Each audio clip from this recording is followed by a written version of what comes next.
Oh, hey guys, Boston fan back, and I have a little spin on a TTM video today. I'm going to share a TTM that I got, but I think I'm going to call this something like, wait, they were Red Sox? And so the TTM I have is Red Sox related.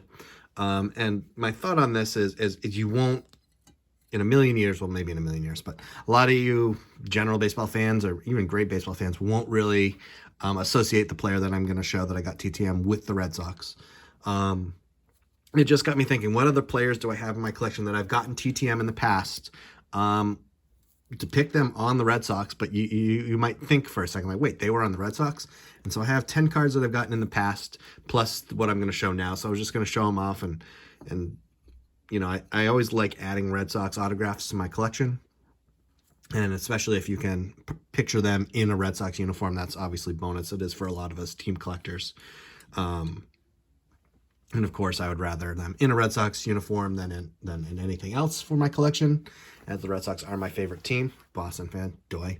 So in no particular order, I have 10 that I've gotten TTM in the past, and then I'll show off and give the story behind the one that I got back.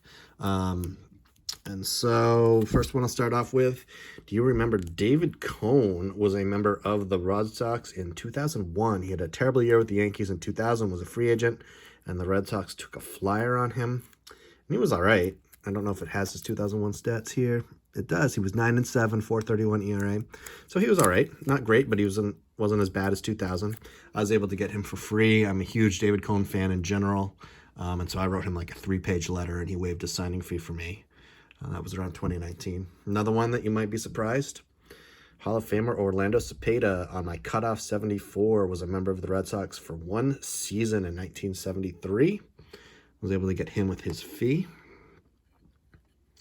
Next up, this player, former batting title Gold Glover, John Olerud. In 2005, the Red Sox wanted a left-handed bat at first base to level out Kevin Millar, and I know Millar was really pissed when they picked Olerud up because he didn't want to platoon.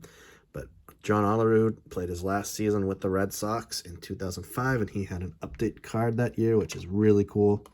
Again, you never think of John Olerud as a member of the Boston Red Sox, but he was.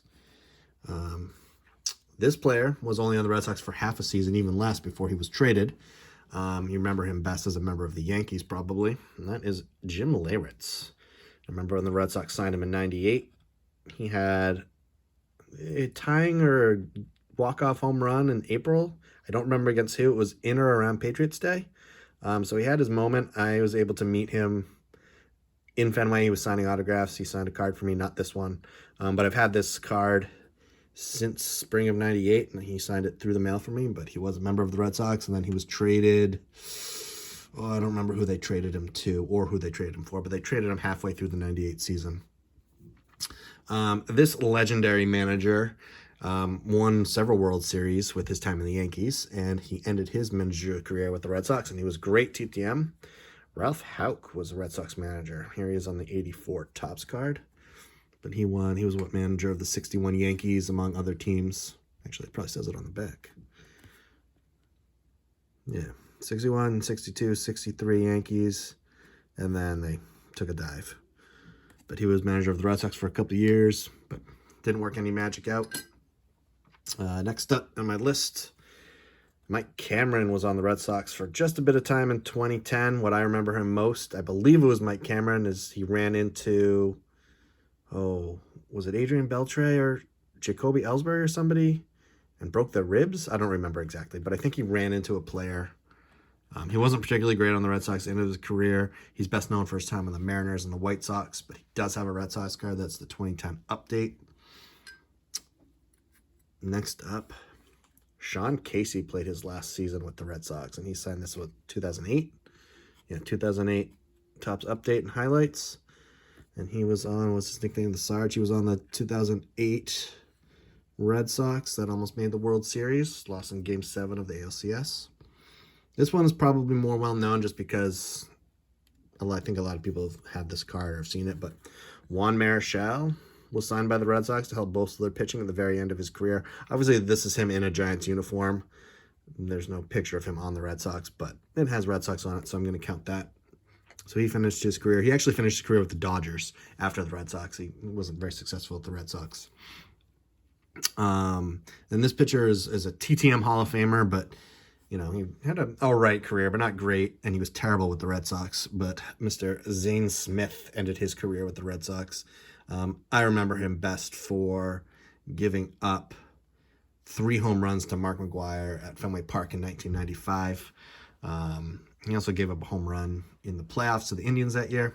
And then the card that started the idea for this whole thing off to go with that TTM, as I saw this online, he has one of the most famous home runs in history, but you don't really associate him with the Red Sox.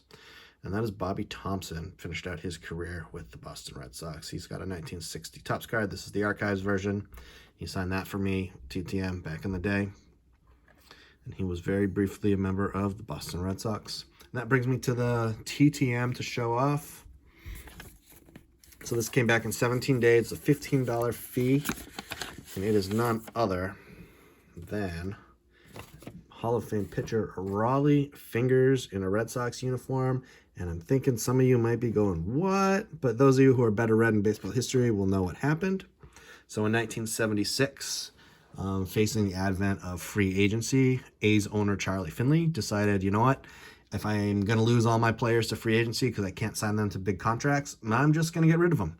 And so he sold Vita Blue to the Yankees, and he sold Joe Rudi and Rollie Fingers to the Red Sox. And the Red Sox were in Oakland at the time, so Joe Rudi and Rollie Fingers literally walked around the stadium and over to the Red Sox side and got suited up.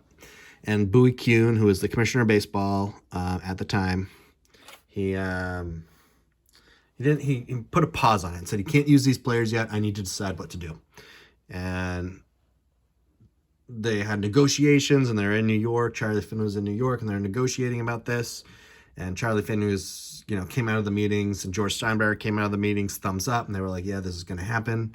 And they thought that, they had a case. Players being sold in baseball dates back as long as baseball exists. Connie Mack did it with his A's teams in the 1930s to stave off the Depression.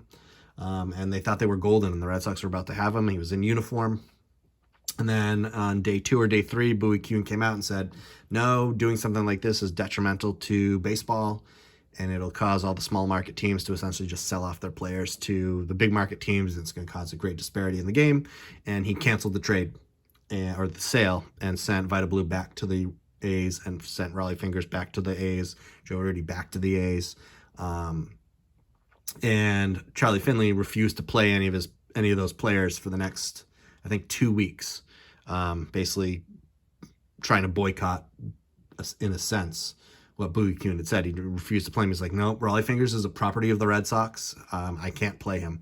And it took the A's players basically a game about 2 weeks into it where they refused to play, and they said, we're not going to go on the field. We'll forfeit unless you suit up and let these guys play. And at the last second, I don't remember, Chuck Tanner might have been their manager then. He called over to Charlie Finley and said, the guys aren't going to play. And so Finley said, fine, put Joe Rudi in the lineup. And that got them to play, and they ended up playing. But for the briefest moment, Rollie Fingers was a member of the Red Sox. He is photographed. These photos are courtesy of the Baseball Hall of Fame, who own them or have them on exhibit. And you can see he was a member of the Boston Red Sox. He just never got into a game. And when I was a kid, before I read up on the story, the rumor was that he was in the Red Sox, he was ready to go, and the Red Sox just chose not to use him in those 1 or 2 games where he was suited up for them, and that because of that, that allowed Bowie Kuhn to reverse the sale, and that had the Red Sox used him and played him, Bowie Kuhn would have had no choice but to keep him. But upon researching it more, Bowie Kuhn put a hold on being able to use those players. He kind of paused everything and said, I need to think about this. We need to discuss this before those players are officially sold. So he was on the Red Sox. He was in their clubhouse. He had a uniform, but he was never technically eligible to play. So I don't know if you consider him on the 40-man roster or not. But that was my TTM. I've always wanted a Red Sox item of Rollie. So I printed one out at CVS and sent it off, $15 fee. It's a really unique and cool piece to the Red Sox collection, particularly because he never actually played a game for them. But I've got evidence that he was in their uniform, and I just think it's really cool. So I hope you enjoyed that. I hope some of these players surprised you, and you're like, whoa, they were on the Red Sox? Though, generally, if you follow baseball day to day, you probably knew most of them. And I'm glad to have them in my collection as Red Sox, because I just think it's really neat to have them in my home uniform. So anyway, thank you guys, and as always, I will talk to you again soon. Bye.